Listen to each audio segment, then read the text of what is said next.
Ya, Bella telat terus, kenapa? Biasalah Pak, cewek. Ya ampun, ya udah sana masuk, takut keburu ada gurunya. Sok. Halo teman-teman. Tadi sudah ada beberapa contoh korupsi di sekolah. Korupsi adalah penyalahgunaan kekuasaan untuk keuntungan pribadi.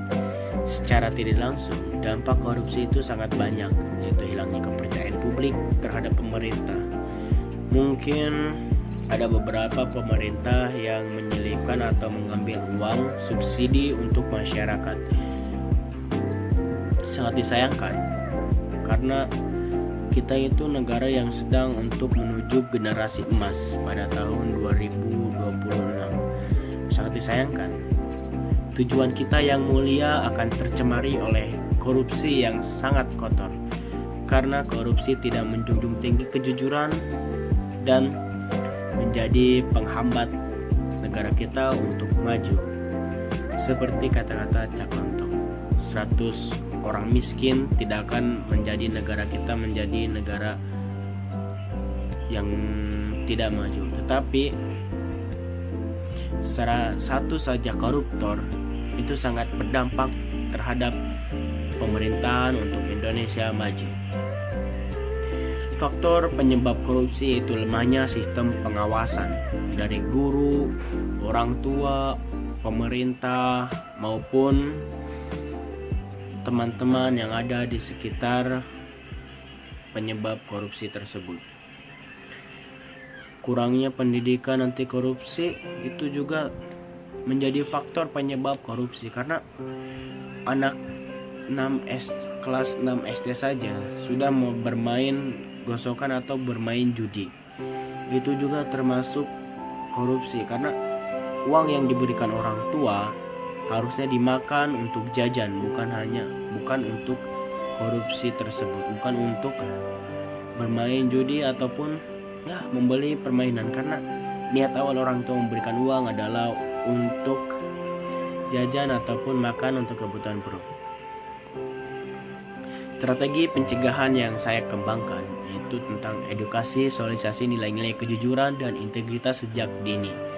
Jadi saya mengembangkan bahwa kelas 1 hingga kelas 6 SD itu harusnya sudah menjadi tempat sosialisasi guru ataupun pemerintah dalam edukasi bahayanya korupsi. Karena kalau tidak sejak dini, murid-murid akan berani untuk korupsi karena mereka tidak tahu. Ya, ketidaktahuan itu pun akan berlanjut ke jenjang SMP, SMA hingga mereka berani untuk menjadi pejabat dan memikirkan beberapa hal kotor untuk mengambil uang rakyat. Peran individu dan masyarakat juga sangat penting bagi pemerintahan untuk pencegahan anti korupsi. Tekanan bahwa setiap orang memiliki peran dalam mencegah korupsi, mulai dari menolak suap hingga mengawasi layanan publik. Dorongan masyarakat untuk aktif dalam mengawasi penggunaan anggaran negara dan pelaksanaan proyek publik. Pembahasan anti korupsi harus fokus pada menciptakan perubahan budaya dan sistem, bukan hanya menghukum pelaku.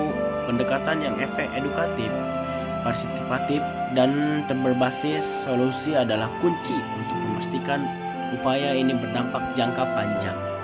Bukan hanya memikirkan pelaku harus ditangkap dan diambil uangnya, bukan, tetapi kita harus merancang sejak dini bahwa korupsi itu sangat kejam dan menjadi faktor pendorongnya mundurnya negara kita. Baik, saya Firmansyah pamit undur diri. Terima kasih untuk yang sudah menonton dan cukup sekian saja karena saya hari ini mau sekolah, udah siang. Maaf untuk teman-teman. Dadah.